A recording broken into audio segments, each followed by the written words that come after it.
Welcome guys, welcome to my another new video of chapter Animal Kingdom. So in this chapter we will particularly learn about the basic characteristics and the different phylum of the animal kingdom. So now we will study about the basic characteristics of the animal kingdom.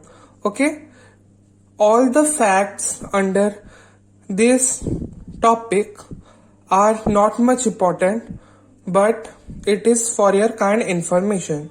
Okay, first is about 1.2 million animal species are known. Animals differ from one another in their habitat, level of organization, body plane, symmetry, body cavity, germ layer, mode of locomotion and the various other life processes, which means कि हर एक जानवर एक दूसरे से अलग है अपने रहन सहन में, अपनी प्रणाली में, अपने शरीर के प्लानर में, अपनी शरीर की सिमेट्री में, बॉडी कैविटी यानी कि बॉडी कैविटी कैसी है, जर्म लेयर कितने जर्म लेयर प्रेजेंट है, मोड ऑफ लोकोमोशन यानी कि यातायात का साधन क्या है and various other life processes. They are multicellular and eukaryotic. Animals lack cell wall, ये सबको पता है, ये कॉमन कैरेक्टरिस्टिक है ऑफ एनिमल्स का. Animals lack cell wall. They possess some type of skeletal support. Remember that every animal, in every phylum, animals have some type of skeletal support. They exhibit level of organization. हम बहुत सारे level of organization हैं, जैसे कि cellular level, tissue level, organ level and system level, which means organ system level. Okay, then their reproduction by sexual mode or asexual mode. They are capable of locomotion and they possess a nervous system. Now we will be talking about the level of organization. Okay, there are different level of organization as you can see here. The first is cellular level. Cellular level of organization is the smallest level of organization. Okay, which is generally seen in the early animals. Okay, example इसका हो जाएगा sponges. Sponges जाते हैं Porifera में, तो सबसे पहला ही phylum आ जाता है हमारे पास Porifera. Then tissue level, cell arrange into tissue. Okay, बहुत सारे सेल मिलाकर एक टिश्यू बनाते हैं, तो उसका एग्जाम्पल आ जाएगा सीलेंट्रेटा. सीलेंट्रेटा को निडेरिया भी कहा जाता है और स्टेनोफोरा. देन ऑर्गन लेवल, जब बहुत सारे टिश्यू मिलकर एक ऑर्गन बनाते हैं उसे ऑर्गन एसोसिएट कहते हैं और वो आगे चल के ऑर्गन सिस्टम भी बनाता है.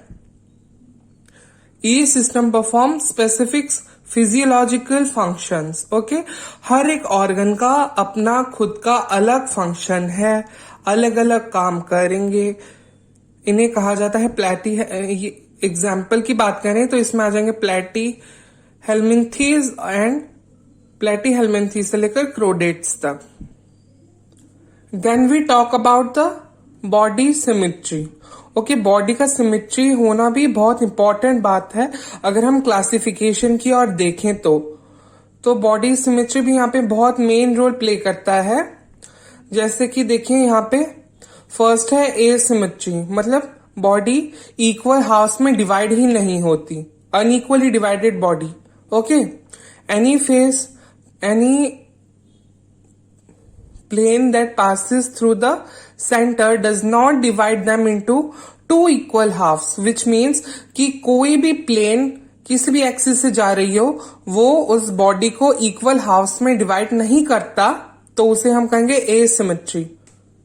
Okay, then example is sponges. Sponges काफी सारे स्पॉन्जेस रेडियल सिमेट्रिकल भी होते हैं, लेकिन most of the sponges are asymmetrical. Then it comes radially symmetrical or radial symmetry.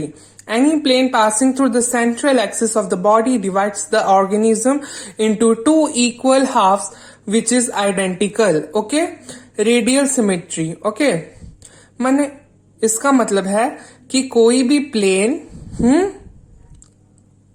Central axis से पास होता है, एक प्लेन हो, दो प्लेन हो, जितने भी प्लेन हो, अगर सेंट्रल एक्सिस से पास होकर बॉडी को इक्वल हाफ्स में डिवाइड कर देता है जो कि आइडेंटिकल हो, उन्हें कहा जाएगा radially symmetry. Example coelenterata, ctenophora, echinoderm. तो सबसे बेस्ट एग्जाम्पल आप स्टेनोफोरा का ले सकते हैं। आप जानते हैं वो थोड़ा सर्कुलर टाइप का होता है और वो किसी भी एक्सिस में कट जाता है आराम से।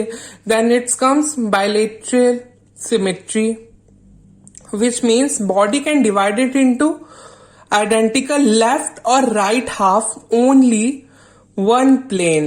Okay, इसका मतलब है कि जो एनिमल की बॉडी है वो एक ही प्लेन पर राइट और लेफ्ट मतलब दाहिने और बाइने भाग में विभाजित हो जाती है जो कि इक्वल हाफ्स होंगी, तो उसे कहा जाएगा बायलेटरल सिमेट्री और बायलेटरली।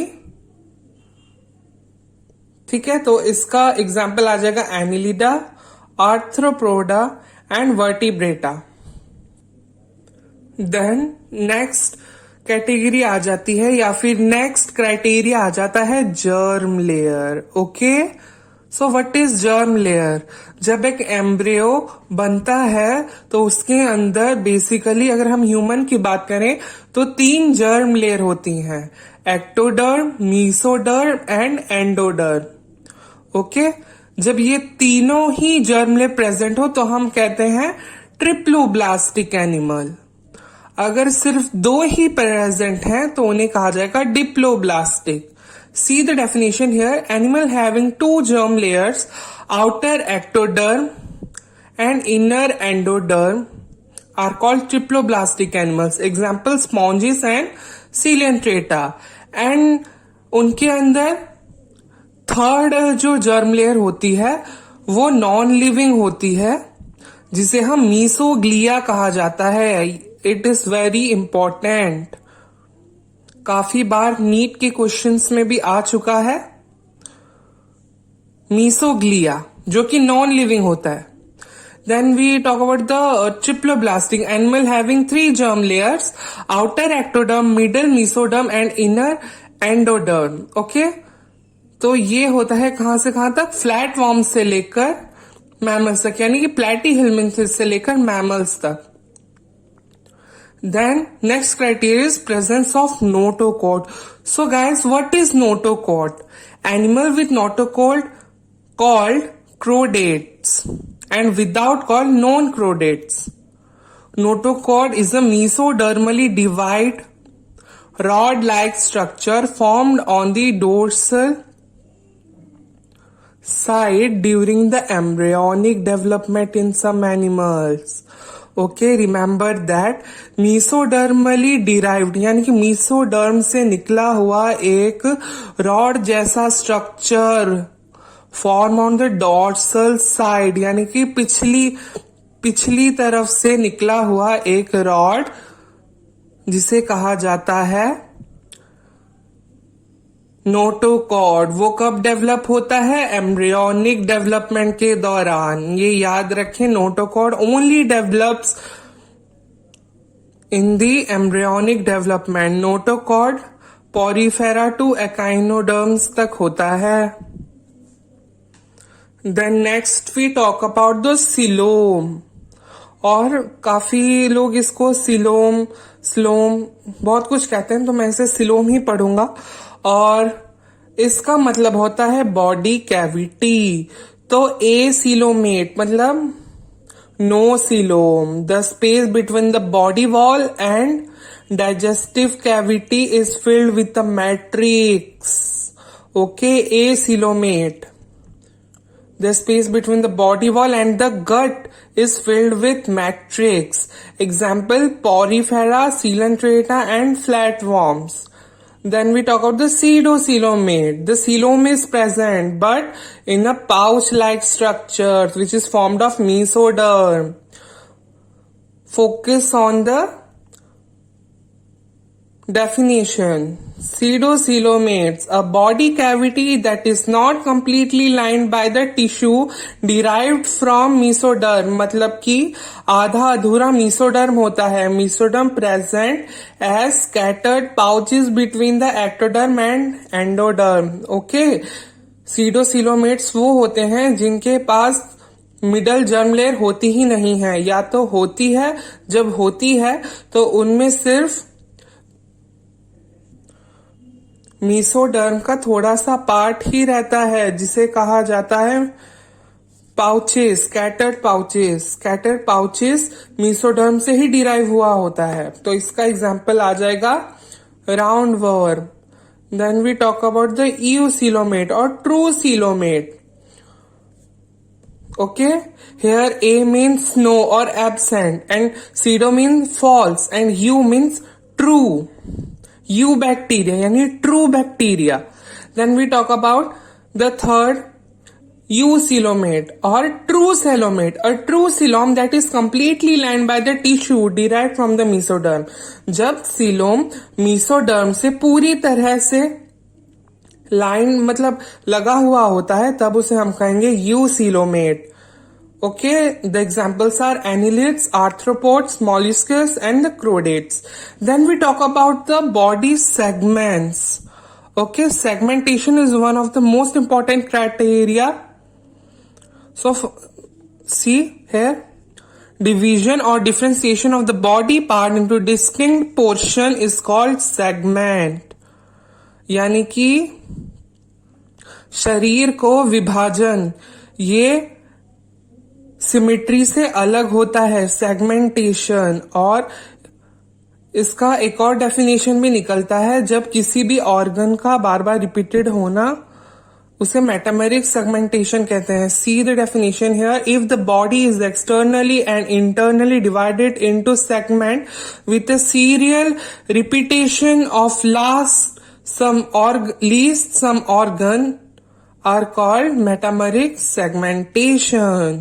ओके, तो फर्स्ट होता है, इसके पार्ट्स हैं, एक ही पार्ट है जिसे हम कहेंगे मेटामेरिक सेगमेंटेशन. ओके, जो कि एंडलिड्स में दिखता है, जैसे कि रिंग्स लाइक स्ट्रक्चर वो बार बार रिपीटेड होते हैं अर्थवॉर्म में, तो वही उसे मेटामेरिक सेगमेंटेशन कहा जाता है. Segmentation is mainly external in arthropods. Okay, arthropods यानी कि जितने भी सारे कीट पतंगे कीड़े वगैरह हैं, उनमें एक्सटर्नली ही सेगमेंटेशन होता है, लेकिन मेनली इंटरनल इन क्रोडेट्स, किंतु क्रोडेट्स में वो इंटरनल होता है. तो आज की वीडियो के लिए बस इतना ही. हम मिलते हैं नेक्स्ट वीडियो में. स्टार्ट करेंगे Phylum Porifera. Thank you for watching. Please don't forget to like, share and comment.